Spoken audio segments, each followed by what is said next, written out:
So I was given the suggestion a long time ago. I think it was like back in December.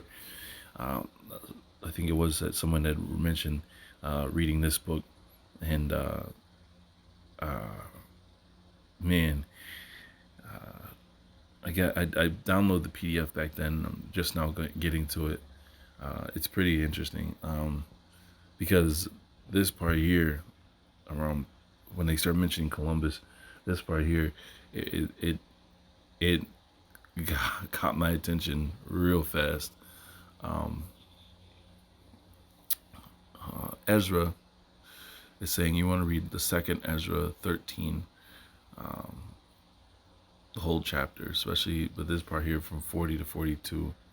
Ezra's interpretation of the peaceable multitude then goes on to say that the lost tribes entered into Euphrates by the narrow passage of the river, which they were able to ford because God stopped the flow of water for them, and then traveled another year and a half to a region called and as Arsareth. Then we'll look that up. I'm gonna get that correct pronunciation. But that got me interested because I'm like, okay, is this the original name of America? South America? Because I thought about two things, right? The narrow passage that God had to stop the water flow, is that the Panama Canal?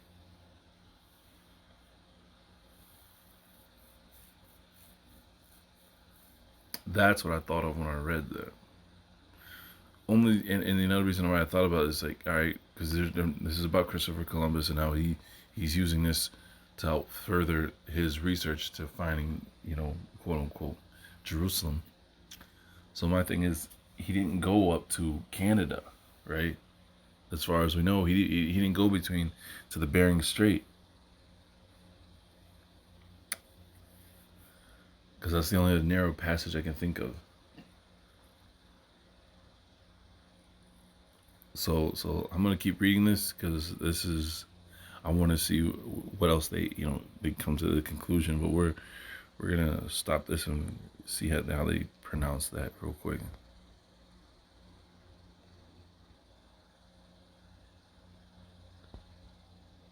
To Esdras 1340-42 Revised Standard Version RSV 40. These are the 10 tribes which were led away from their own land into captivity in the days of King Hoshea, whom Shalmaneser the king of the Assyrians led captive. He took them across the river, and they were taken into another land. 41. But they formed this plan for themselves, that they would leave the multitude of the nations and go to a more distant region, where mankind had never lived.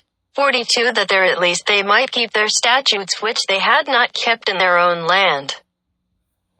See, I don't like that revised standard. I want close to their original stuff there, because that's not what was in that book. I don't like that. Also, Arsareth is a corruption of the Hebrew word Aretz, which means another land. On the Los Lunas stone in New Mexico, in which the native so-called Hispanic tribes and the so-called Native American tribes lived, the writings on the stone is ancient Paleo-Hebrew, December 26, 2016. So they pronounced Arsareth. So I was way off. Let's see. Oh, I don't like these charts. I don't like these charts because they always, when they do those whole charts, this place is this tribe, this place is this tribe, based off their spiritualism and characteristics. I don't like that because they always paint the proxy in the image as one of the lost 10 tribes, when at the same time living in these places are people of Afro-Asiatic descent, and they never put them first. Like they show Cubans and they say, oh, this is the tribe of so-and-so, but they never show the Afro-Cubans. You know what I'm saying? I don't like that, because then I'm always thinking about, you know, Amos 5:7 or 9:7, where it says, "I made thee like the Ethiopian unto me." I just don't like that, and I may be just a jerk and for being that way, but it's just, I don't know. That's the way I always feel about it. Well, here, this isn't from the Jewish Encyclopedia. I didn't even know they had this here. Check this out. Let's do this.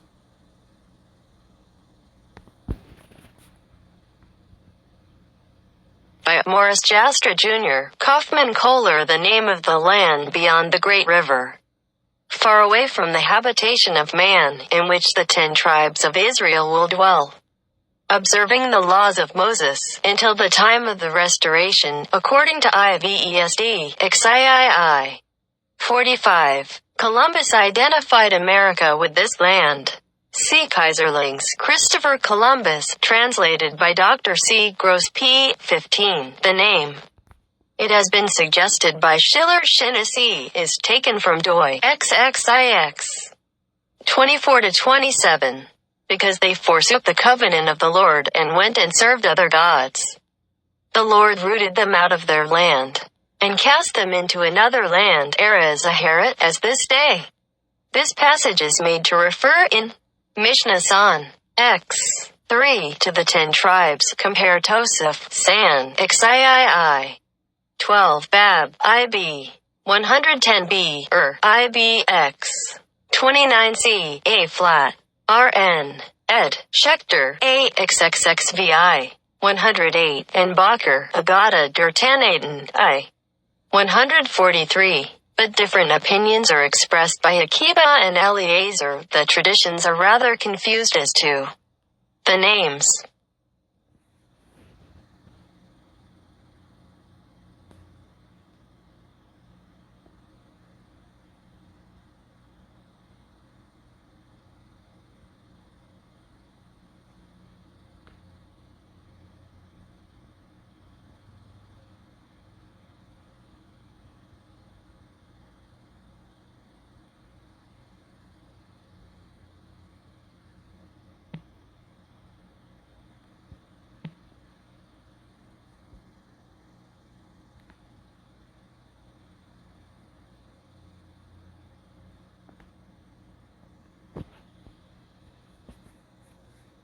Whether the 10 tribes may be expected to return or not, since this point is not determined in the scriptural verse.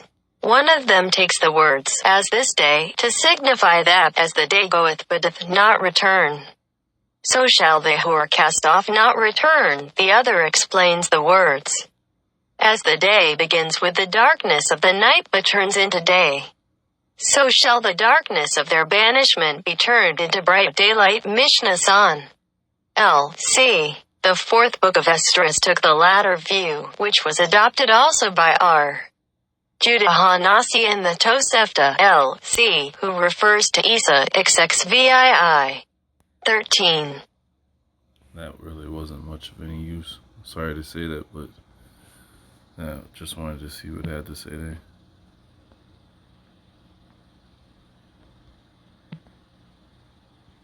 Let me see this one last.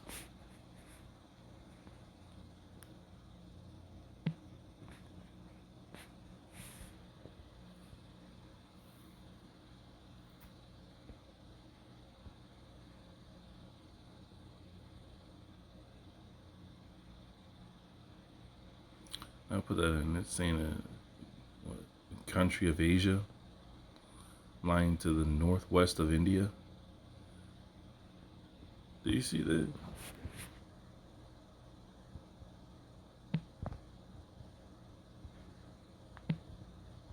What does this have to say? I don't want to get it messed up.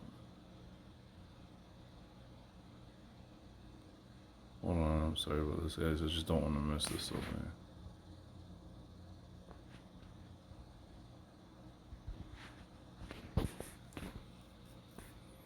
By Joseph Jacobs, country of Asia, lying to the northwest of India. The Afghans themselves have a tradition that they are descendants of the lost 10 tribes. They were carried away by Buktunassar Nebuchadnezzar to his era, which they identify with the Arsareth Arsareth of the Bible. In the Tabaqati Nasiri, a native work, it is stated that at the time of the Shansabi dynasty there was a people called Bani Israel, who traded with neighboring countries. They had settled in the country of Ghor, southeast of Herat. In about the year 622 they were converted to Islam by a person called Kais or Kish. C10 tribes. This throws no light, however, upon the source of the modern Jews.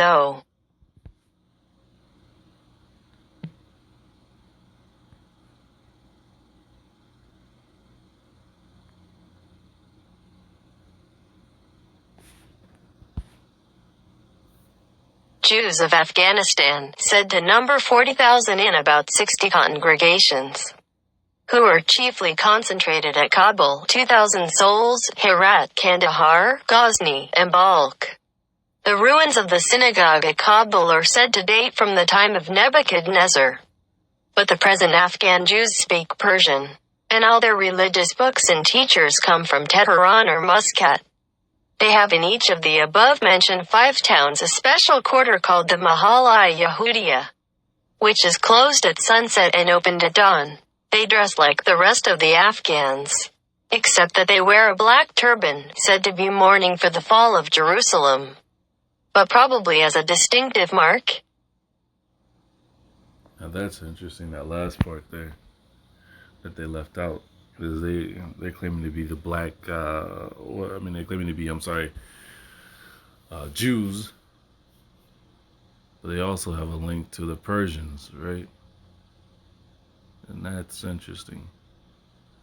Because what if they're Persians or Jews that were held captive by the Persians and just never left?